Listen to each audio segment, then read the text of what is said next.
चाहूंगा कि आप सभी लोग बड़ा जोरदार तालियों से इजराइल के एम्बेसडर का स्वागत करिए, क्योंकि ये वो परिस्थिति है जब समय नहीं है किसी के पास भी अपना पॉइंट ऑफ व्यू रखने के लिए, लेकिन उसके बावजूद भी TV9 के मंच पर एम्बेसडर का आना ये हमारे लिए बड़े ऑनर की बात है. I was just telling them that you hardly get any time and still you're able to come here, and we are grateful to you for that. Thank you very much. My pleasure. Thank you very much for the invitation. So, first, there's been a lot of confusion.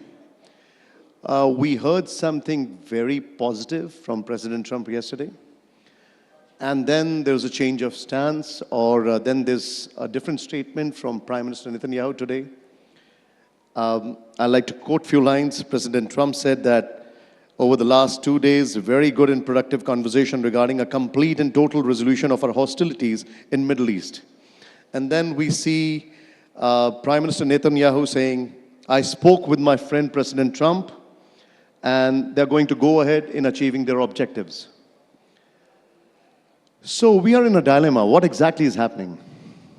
Well, first of all, people will continue to try to find a gap between President Trump and Prime Minister Netanyahu. Good luck with that. Time and again, we've seen that there is nearly no gap between the two, because we agree on the aims of this operation, and that is to remove two existential threats. For us, are existential, but I think for the United States and the rest of the world, they are strategic threats. We saw how the Iranians fired an intercontinental ballistic missile not long ago, despite the fact that they were stating for years that they are not developing them. So people understand now what the intentions of this revolutionary regime are. And we are concentrated in removing these two threats and maybe creating the conditions for the Iranian people to embrace their future. Okay, now, this can end with an agreement or without an agreement. Okay, I think it's fair that the President of the United States is trying to get an agreement. We support that. But it doesn't mean that we're going to get into a ceasefire immediately before an agreement is reached. Ambassador, now, that's the follow-up question which probably everybody wants to understand. Just a few hours after his statement on Truth Social, President Trump said that we have removed the first layer of leadership, we have removed the second layer of leadership, we have removed the third layer of leadership. We have no idea about the status of the next supreme leader. Whom are you going to talk? Who's the person you're going to talk? That's the question which everybody's asking. Well, don't be too worried about that. There always will be somebody, okay? And at the end of the day, I think that we're going to get into a situation in which we maybe will find somebody that is responsible enough to take care of the people of Iran before it takes care of the regime of Iran. Because that would create a change in the dynamics in our region. Just before I came here, you had here what is called the representative of the so-called supreme leader. And he was saying some ridiculous things, that he doesn't believe that countries have the right to attack other sovereign countries. Now, guess what? These guys have been attacking us for the last 47 years. But it's not that they've been attacking us, they've been attacking other Arab countries. Before the 7th of October, the Iranians had control over 4 Arab capitals. What is that if not an attack against the sovereignty of other countries? So we have to have a change of orientation here. Otherwise, we'll find ourselves fighting against them time and again. Now, what is unique about the situation is that after so many years in which this regime was immune, for different reasons, of being held accountable for the terrible crimes they've been committing throughout, against their own people, against other people, against us, finally they are vulnerable. So we've been able to penetrate in a way that might create a beginning of a change within Iran, and you can see the hints. There's a lot of propaganda. What exactly what exactly is the change, or what exactly is the end game of this war? Is it the missile program you want to end? Yeah. Is it the uranium enrichment, or is it the regime change? What is the objective? Well, first of all, I stated the aims. I stated them quite simply many times. So by now, I think everybody understands. We want to remove these existential threats, and we want to give hope for the Iranian people that there will be some change within the regime or change of regime. We don't know if we're going to achieve that because we don't have intentions of invading Iran. But what is changing the dynamic is that since the beginning of this operation, the regime was saying we are not going to talk with the Americans. Well, guess what? Now they are talking with the Americans. So something is cracking there. We are seeing it within the ranks of the regime because, first of all, they are not always talking on the same note. We are seeing that there are some units that are stopped functioning, that there are some units of the Basij that refuse to go out and oppress the people. So this is a very real moment that entails the opportunity maybe of not only debilitating Iran from this, removing these existential threats, but maybe also creating change. We don't know yet if it will happen, but we certainly hope it will, because I think it will get the entire region into a new era of more stability and more opportunity. So when you say that you want to give hope to the people of Iran, if the attacks are happening on the residential areas, if the attacks are happening on the hospitals, if the attacks are happening on the schools, what gives you this confidence that people of Iran are going to be I'll tell you, hopeful about it? You have to watch the videos that are coming out. Although the internet is cut off, from time to time you see videos. First of all, these tragic incidents that you mentioned are the exception, not the rule. We've been doing thousands, even if not tens of thousands of attacks, of raids. All of them are towards military targets. Sometimes you have situations in which the Basij goes to stadiums or to schools, but the situation is that yesterday, for example, in one of the cities when we were attacking an IRGC compound, you could see the video of people laughing, celebrating. The people of Iran are celebrating this moment, okay? They want change. This is what the majority of the Iranian people want. Ambassador, about 1,400 people are dead. That's a rough estimate. 200 of them are children. There are reports which say that, and they've published everywhere in all kinds of publications, that earlier they had no water, now they don't even have a roof. How do you see that people supporting this kind of Look, bombing, this kind of... War is something you have to avoid. We did whatever we could. Look, take the trajectory of Israel in the last 25 years. Since we tried to make peace and offered our neighbors a two-state solution back in 2000. After that, they launched a campaign of terror against us. We tried for 25 years to avoid a direct confrontation with Iran, trying everything that we have, diplomacy, sanctions, whatever, trying to disrupt their plan. And we used this time, these 25 years, to build our economy. Our economy back in the year 2000 was about $10,000. Now it's $65,000 per capita, okay? So we used our time. We tried to postpone this war, but we didn't have any choice at this moment because the Iranians were going to go immune, and they continue with their plan to exterminate us. So this for us is existential. Now, I wonder why you are so, emotional about this, which, is very tragic.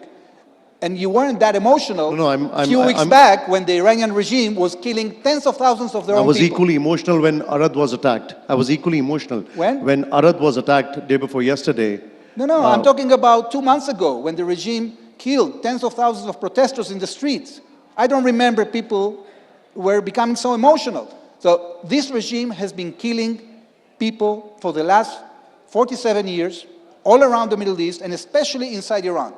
Okay? They've been hanging, this poor guy, the wrestler. I don't know if you saw that. A wrestler that was protesting against the regime. 19-year-old wrestler, He was executed, okay? They're executing their young generation just for trying to express themselves. So this is a terrible regime. The mere fact that you are legitimizing a person like this representative of the supreme leader, it's outrageous. This guy should be banned from any civilized forum around the world. These are killers. Ambassador, there is a school of thought which says that killing of Ayatollah Ali Khamenei has led to another person at the throne as a supreme leader who's even more hardliner, that is his son, Mujtaba. What is your take on that? Well, this so-called supreme leader, he's been ordering directly the killing and murdering of people all around the region. His favorite son, so-called son, was Qasem Soleimani, a mega terrorist that has been creating all these proxy armies around the Middle East and destabilizing our region. So he finally was held accountable after multiple times that not only us, but the entire international community has been trying to talk sense with him and convince him to change course. So the fact that he is removed is something that gives hope that things will change. Maybe not in the short range, because naturally these kind of regimes, they always double down, okay, in the short range. But at the end of the day, this is something that gives opportunity. Again, I'm not a prophet. I don't know what will happen in the future. This war can end in one of two conditions. One is that we will finish our military targets and we will stop, okay? And the second is that there will be a ceasefire.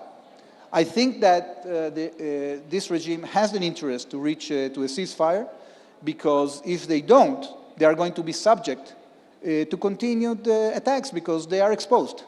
They are not having the upper hand, despite all the confusion and disinformation you're having around. Yes, in Israel we are under pressure to the extent that our citizens have to sit in shelters, and our schools right now are not operating.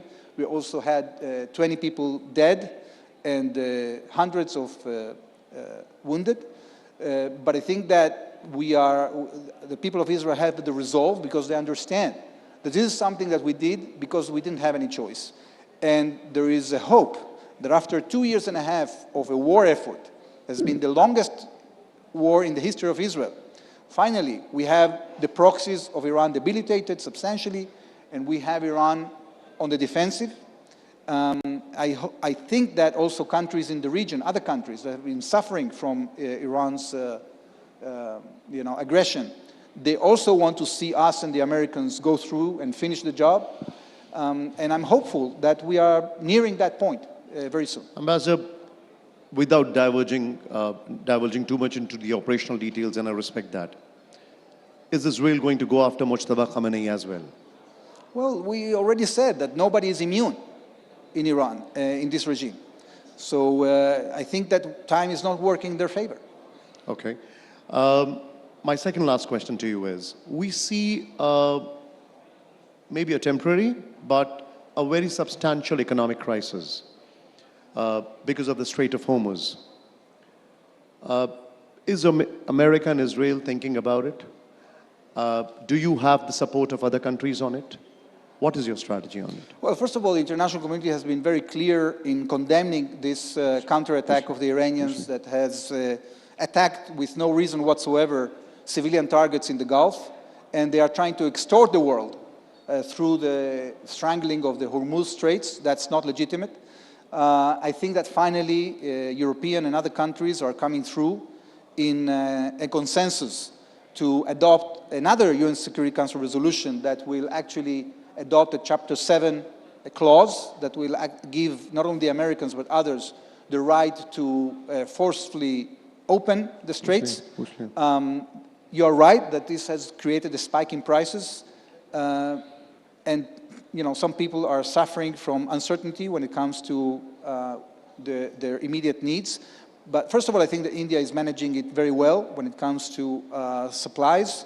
And second, this spike is not that dramatic like the spike we saw only 2 years ago through, during COVID, when the prices went up to $120. Or during the Gulf crisis in the 70s, the energy crisis in the 70s, when the prices of oil went 400% up. So here we started this operation with a level of $60 per barrel. Now we are at a level of about 90. And it's a temporary spike. I'm pretty confident that within a few weeks, when this crisis is over, prices will normalize.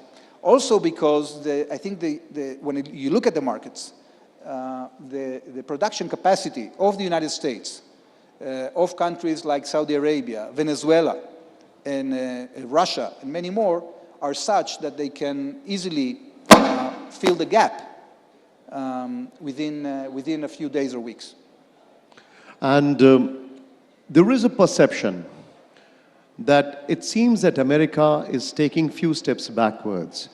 Apparently, there are reports that they're leaving some bases in Middle East. President Trump has been talking about negotiations. Which bases are they leaving? Bahrain, Kuwait, Iraq. There are reports. You can correct me if I'm wrong. President Trump is talking in a tone that he is thinking about negotiations. Is there a perception that America is moving backwards? And also, they did mention that they were not being asked and they were not being told when Natanz was being attacked, when the Pars gas field was being attacked. Yeah, look, it's very easy for people to have a misconception of what's going on. I think it's natural that when you are attacked, you will go to a defensive position and you will evacuate some places that where you want to be hit. That's very natural. And when it comes to the outcome, I think that it is in the interest of the United States and the international community to try to get to an agreement that meets the conditions that the Americans have put in the first place. To get all the uranium out of Iran, to have zero enrichment there because they have cheated and they don't deserve enriching uranium like everybody else. To have a situation in which they stop supporting these proxies that are destabilizing our region, etc. So I think that it is quite sensible that the Americans will engage when they see that there is willingness to negotiate. And actually they have been approached by the Iranian side, so they are negotiating. We'll see if this negotiation ends in a good outcome. Is it a one-sided negotiation?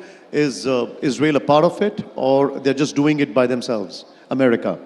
Sorry, I didn't get the question. Negotiations between Iran and America. Yeah. Is Israel part of it?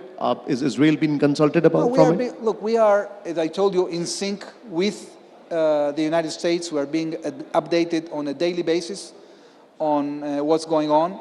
And I'm sure that this connection between us, look, for the first time in history, the Israeli Defense Forces have been operating quite smoothly together with American forces in the Middle East. This is something that didn't happen in the past. So it's a testament of the very good connections that we have, both at the military level, but also at the political level. And this coordination will continue, I'm pretty sure. Thank you very much, Ambassador. Thank you very much for finding time for us. Thank you very much.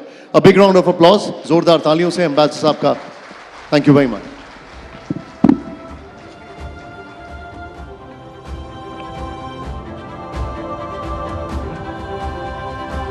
और भारत में Israel के राजदूत Reuven अजार का अभिनंदन करने के लिए अब मैं बुलाना चाहूंगा TV9 नेटवर्क के एडिटर कन्वर्जेंस दीप उपाध्याय जी को. दीप जी, प्लीज मंच पर आए.